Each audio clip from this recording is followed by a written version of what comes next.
Hi students, in this video we will be solving question number 5 from the exercise 10.3 of the chapter straight lines, and this is the first PU syllabus. You go to playlist and look for straight lines. In that folder you will be able to find all the sums and derivations related to this chapter. Now let us check question number 5.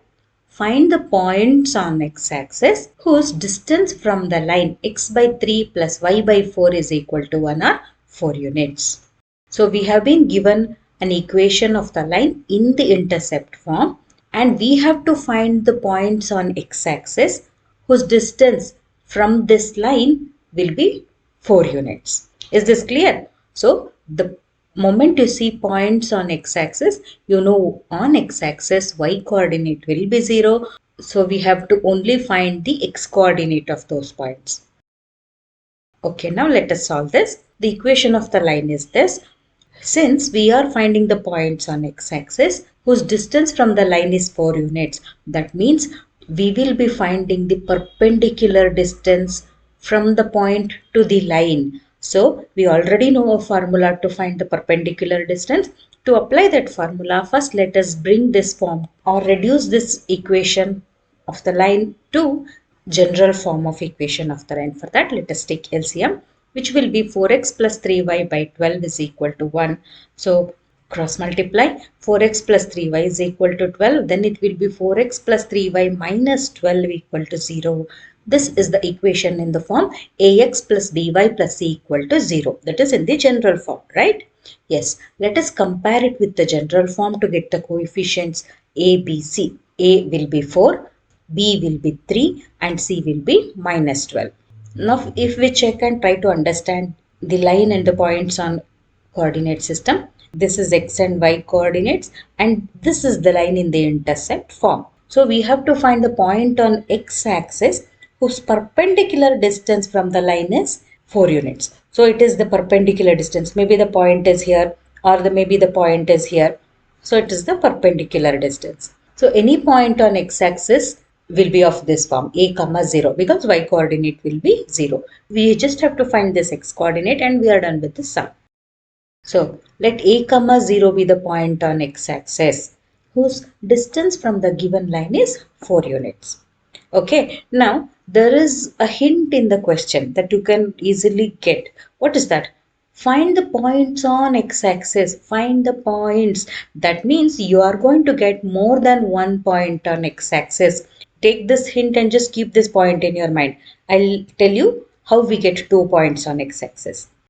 We know the formula to find the perpendicular distance from a point to the line, which is d is equal to modulus of ax1 plus by1 plus c whole divided by root of a square plus b square. This is a distance, so positive quantity. Now we are substituting all the data that we have in the formula. That is, distance is given as 4 units, so it is 4 here, is equal to modulus of ax1 plus by1 plus c. x1, y1 will be a comma 0. That is what we have to find now. That is, we have to find this a. 4a plus 3 into 0 minus 12 whole divided by square root of 4 square plus 3 square. And here this is x1 and this is y1 with modulus. Okay. Now if you simplify, it is 4 is equal to modulus of 4a minus 12 divided by root of 16 plus 9. So 4 is equal to modulus of 4a minus 12 by root 25, which will be 5 in the denominator. So 4 is equal to modulus of 4a minus 12 by 5. You cross multiply and we get 20 is equal to mod 4a minus 12.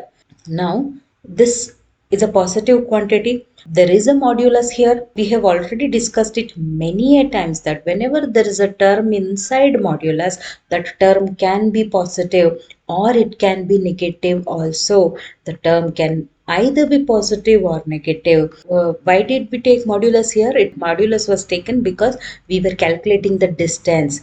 But now we have to find the value of a, which can be negative or positive. We have to consider plus or minus. We cannot ignore the negative quantity.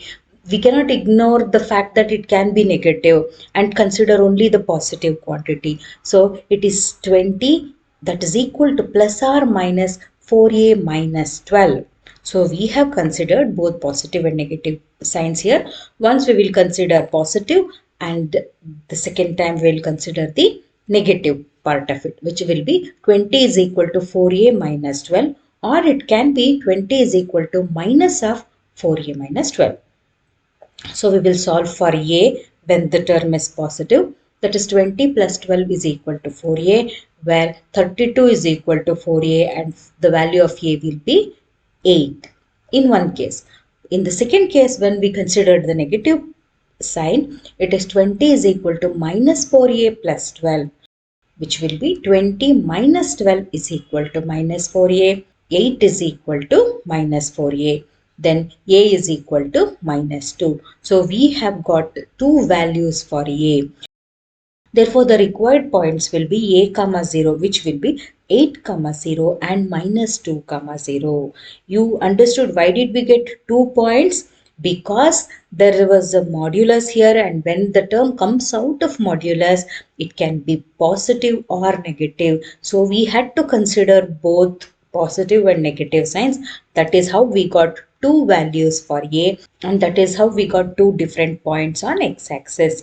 In the question itself, it was very clearly specified that find the points on x-axis. So from there you should get the hint that there will be 2 points that we need to find. So this plus or minus comes into picture and we get two different points on x-axis. Hope this is clear, students. If you still have any doubt, please do mention it in the comment section.